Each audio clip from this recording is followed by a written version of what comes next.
Welcome to our Xero Payroll crash course. This is going to be a fast 10-minute video to take you through the basics.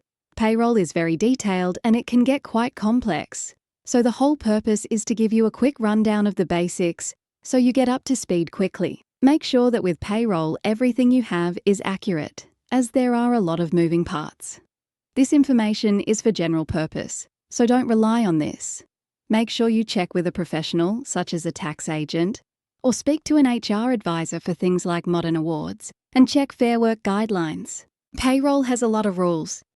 To begin, what I'm going to do is give you an overview of the payroll settings, talk about setting up employees, and then cover processing payroll.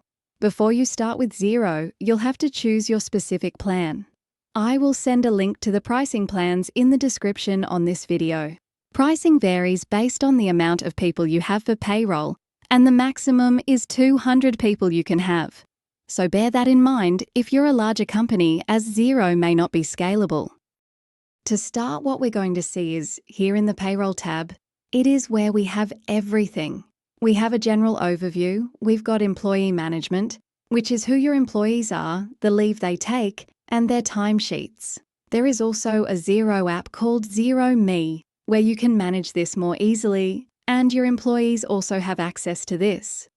We have a payroll processing section for paying employees, whether it be weekly, fortnightly, monthly, or whatever payroll cadence you have. Also superannuation, which you pay after payroll. Payday Super is coming up soon, so this will now be processed as soon as you pay payroll.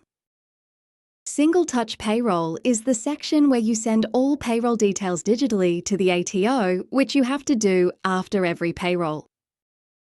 Then you've got your payroll history, and then the settings here, which we'll go into now. With the settings, we'll go into this screen and see the organisational settings. With this, it's by default Xero sets this up. And you don't often have to change anything, but make sure this is linked to the correct bank account. Then, when you pay payroll and code this in Xero, it's generally going to be coded to the wages payable account. So that's how the reconciliation works. Then you can add your company logo here. Here is pay frequency, and this is important. This is where you add your particular payroll frequency.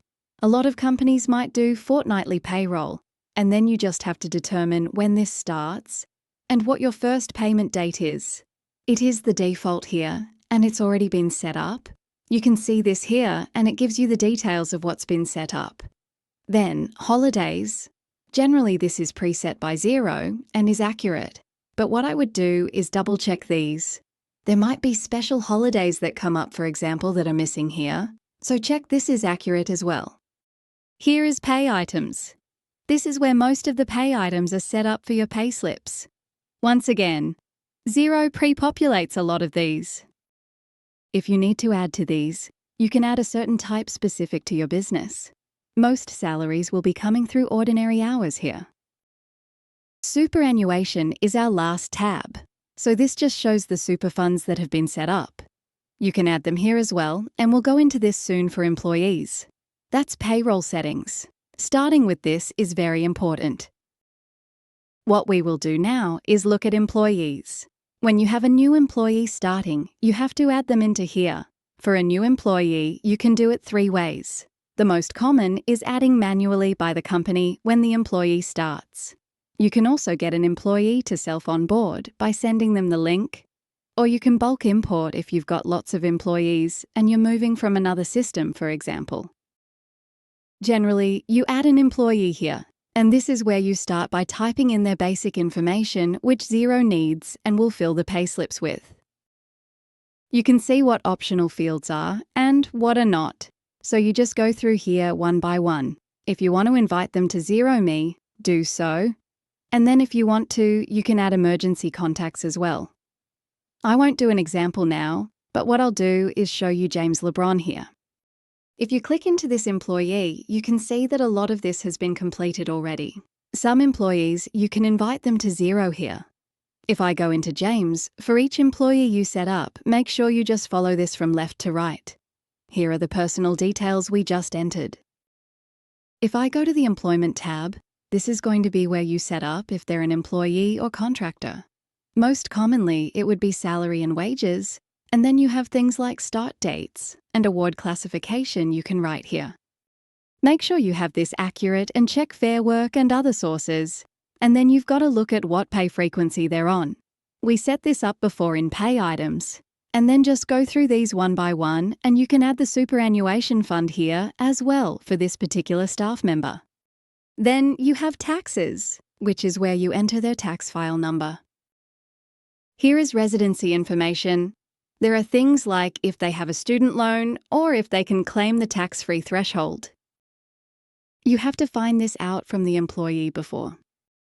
One quick note on that is that when you do have an employee start, just make sure they have all the payroll forms that your company needs, such as the TFN declaration form, employee details form, and some form of contract, for example.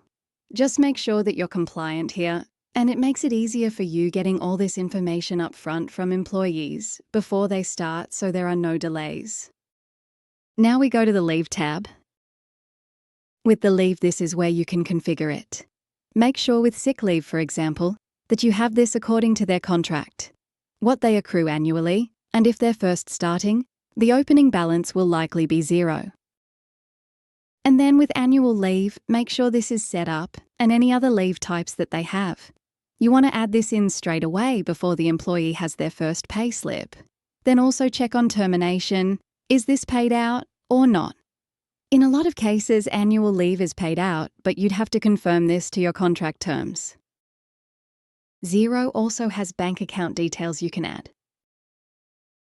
This section is going to be where payslips are stored. Pay template is very important, so make sure that this is set to their default pay rates. For example, the staff might have just a simple salary here. No commission, no director's fee, no workers' compensation unless you add other types here. And then you want to make sure if they have deductions or not, and then also make sure superannuation is set up correctly. Generally, you want to do statutory rate because if this changes every year, Xero will automatically calculate that for you based on the latest rate. Just make sure that this is set up correctly and double-check this, then save.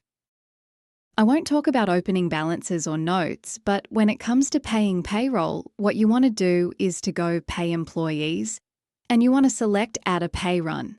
If I go to Fortnightly Calendar, what I'll do is go Next. Here, Xero has automatically created this, and if I just go back to where I was, you'll now see a draft pay run is here. What you want to do is just double-check that these employees are actually going to be on your pay run. You want to go in to make sure these details are correct. I didn't save these before, so it doesn't say the settings that I edited in the pay template. This was the existing settings in the template, and if you're happy with everything, you're finished. This is the amount that you have to pay for the employee. It shows their leave, which has accrued down here, and then generally it's correct, but make sure that it's captured all the changes, and then after this, you just go Post Pay Run. Once you are happy, we know net pay is $9,888, which we have to pay via the bank, and then that will be it. Then file this to ensure correct STP filing. We won't talk about that in too much detail, but you have to do this after posting. As soon as that's done, we have got to pay salaries and wages.